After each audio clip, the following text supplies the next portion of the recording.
I would urge you to make it, don't think of it as India, Pakistan, think of it as India, Terroristan. You External Affairs Minister Dr. S. Jaishankar has called out Pakistan, called it Terroristan, and this was at a joint press conference with the. और वो tapes पूरी दुनिया सुन ली है। जयशंकर ने वहां पर बात की तो डॉक्टर जयशंकर ने ओपनली पाकिस्तान को एक तरह से स्टेट स्पॉन्सर ऑफ टेररिज्म कहा। डॉक्टर जयशंकर ने कह दिया है कि operation Sindoor is not over yet.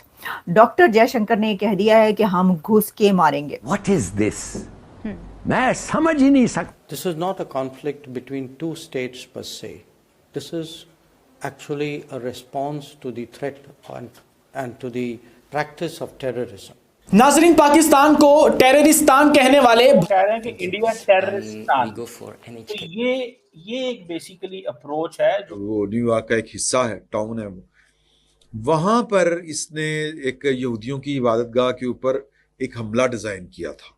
दोस्तों, भारत स्पेशल में आपका स्वागत है। विदेश मंत्री एस जयशंकर फिलहाल यूरोपियन यूनियन के नेताओं से मुलाकात करने के लिए ब्रसल्स में हैं। उन्होंने इस दौरान पश्चिमी देशों से कहा कि आतंकवाद के खिलाफ भारत की लड़ाई को भारत बनाम पाकिस्तान नहीं बल्कि भारत बनाम टेररिस्तान कहा जाना चाहिए। उन्होंने पश्चिमी देशों से कश्मीर में आतंकवाद के बाद पाकिस्तान के खिलाफ नई दिल्ली की कार्यवाही को भारत बनाम टेररिस्तान के मुद्दे के रूप में देखने का आह्वान किया। उन्होंने कहा यह केवल दो पड़ोसी देशों के बीच सीमा विवाद नहीं है। एस जयशंकर ने पहलगाम आतंकी हमले के बाद ऑपरेशन सिंदूर के तहत भारत की कार्यवाही को दो परमाणु संपन्न पड़ोसियों के बीच प्रतिशोध की कार्यवाही के रूप में चित्रित करने पर अंतर्राष्ट्रीय मीडिया की भी आलोचना करी। उन्होंने कहा, मैं आपको एक बात याद दिलाना चाहता हूं, ओसामा बिन लादेन नाम का एक आदमी था। वह पाकिस्तानी सैन्य शहर में बरसों तक सुरक्षित क्यों महसूस कर रहा था। मैं चाहता हूं दुनिया समझे यह केवल भारत पाकिस्तान का मुद्दा नहीं बल्कि यह भारत और टेररिस्तान के बीच की लड़ाई का मुद्दा है। अब पाकिस्तान के लिए एस जयशंकर के मुंह से टेररिस्तान सुन पाकिस्तानी मीडिया भी हैरान है। बेल्जियम की जो लीडरशिप है उनसे भी मुलाकातें कर रहे हैं। एक बात तो ये हो गई।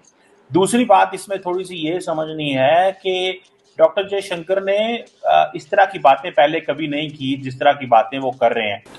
आपने सुना वो कह रहे हैं कि इंडिया टेररिस्तान, तो ये एक बेसिकली अप्रोच है जो इंडिया जो है वो अडॉप्ट कर रहा है और ये वो अप्रोच समझते हैं कि अगर हम ये अप्रोच जारी रखेंगे तो शायद हम एक ऑफेंसिव लाइन जो है वो अडॉप्ट कर सकेंगे और पाकिस्तान को ईयू प्रेसिडेंट के सामने कहना कि ये टेररिस्तान है, this is not Pakistan.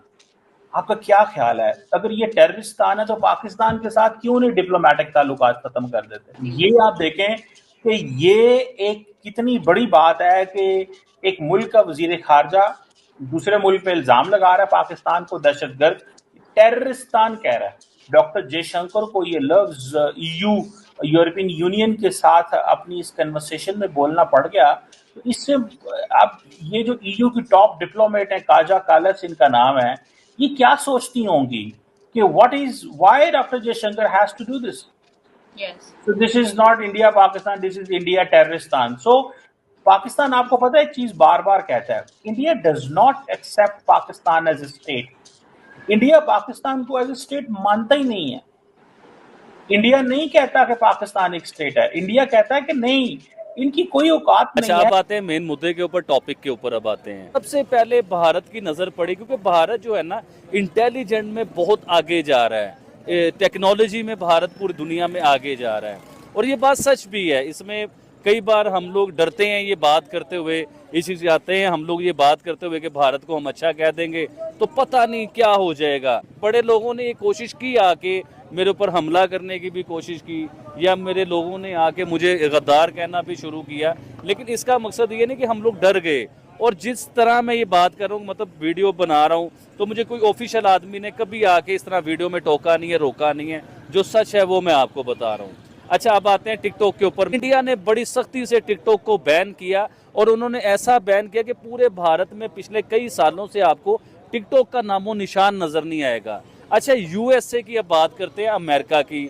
America वैसे तो हम लोग उसे सुपर पावर कहते हैं। अमेरिका जो अपने आप को सुपर पावर कहता है ना, आप यकीन मानिए ये इंडिया की नकल उतारता है और ये एक जगह पे नहीं, ऐसी कई जगहों पे मैं आपको दिखा सकता हूँ कि इंडिया की वो कॉपी करता है, इंडिया की नकल उतारता है। अभी आप रिसेंटली देखें कि इंडिया का जब इंडिया ने वो चाइना की ऐप जो है वो टिकटॉक को बैन किया, तो उसके बाद अब अमेरिका उसी रास्ते पे चल पड़ा है, उसी कदम के ऊपर कदम रखता जा रहा है। अब वो भी ये कह रहा है जी कि हमारी सिक्योरिटी के इश्यूज हैं टिकटॉक को लेके, हमारे राज नहीं रह रहे हैं, तो हम लोग भी टिकटॉक को जो है ना बैन करने वाले हैं। यानी कि इंडिया के नक्शे कदम पे चलते हुए हम भी टिकटॉक को बैन करेंगे। इसी तरह देखिए ना, आपके अमेरिका ने कहा जी कि मैं पूरा टिकटॉक बैन करूंगा, या टिकटॉक मैं खरीद लूंगा। वो बड़े अमीर है ना, वो पैसे वाले हैं, लेकिन उन्हें ये नहीं पता कि टिकटॉक खरीद किससे रहे हैं।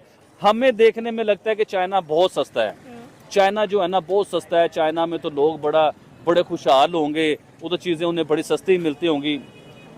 मैडम, मैं चाइना गया हूँ, तो जो लोग चाइना गए हुए हैं आप उनसे ज़रा पूछिए, वो लोग आपको ये बात बताएंगे। हो सकता है आप इधर झूठ बोल रहा हो, चाइना में बहुत ज़्यादा महंगाई है, फिर भी पाकिस्तान में चीज़ें हमें सस्ती नज़र आती हैं। आप यकीन करें, चाइना से मैं बता रहा हूँ। एक जूसर था, तो मुझे एक चाइनीज़ ने कहा, वो दोस्त बन गए, वो थे कारोबार कर रहे थे चाइना को लेके, तो जूसर मशीन जो है ना वो थी। तो मुझे चाइनीज़ ने कहा कि यार आप पाकिस्तान से जब नेक्स्ट टाइम आओगे ना तो हमारे लिए जूसर लेते आना। तो मैं बड़ा हैरान हुआ उसकी बात सुन के। मैंने उसे कहा, मैं कि यार आपका दिमाग ख़राब हो गया है, चाइना से जूसर आता है पाकिस्तान, और पाकिस्तान से जूसर मैं लेके आऊँ, वो तुम्हारे लिए इधर लेके आऊँ, तो तुम चाइना से ले लो, इधर से बन के तो हमारे पास आया है। उसने कहा भाईजान आपके उधर जूसर कितने का? मैंने उसे कहा जी 6,000 से लेके 15,000 रुपये तक जूसर मिल जाता है। उसने कहा 20,000 से लेके 30,000 रुपये तक का जूसर है, वो इधर चाइना के बीच में। चाइना दुनिया को तो प्रोडक्ट सस्ती देता है, क्योंकि उसकी क्वांटिटी होती है, 1 लाख बना दिया, 10 लाख बना दिया, 1 करोड़ अच्छे रिलेशंस बनाने की तरफ भी बातें की, कौन से एग्रीमेंट्स हो रहे हैं, किस तरीके से वो बहुत करीब हो रहे हैं यूरोप से, ये तो अपनी जगह पर है।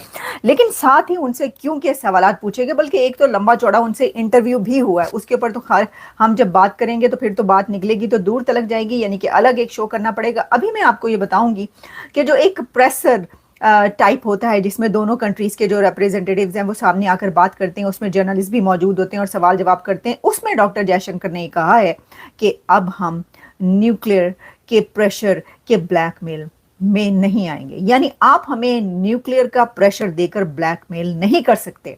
अब हम न्यूक्लियर के प्रेशर में आकर ब्लैकमेल नहीं होंगे, ये कहना है डॉक्टर जयशंकर का।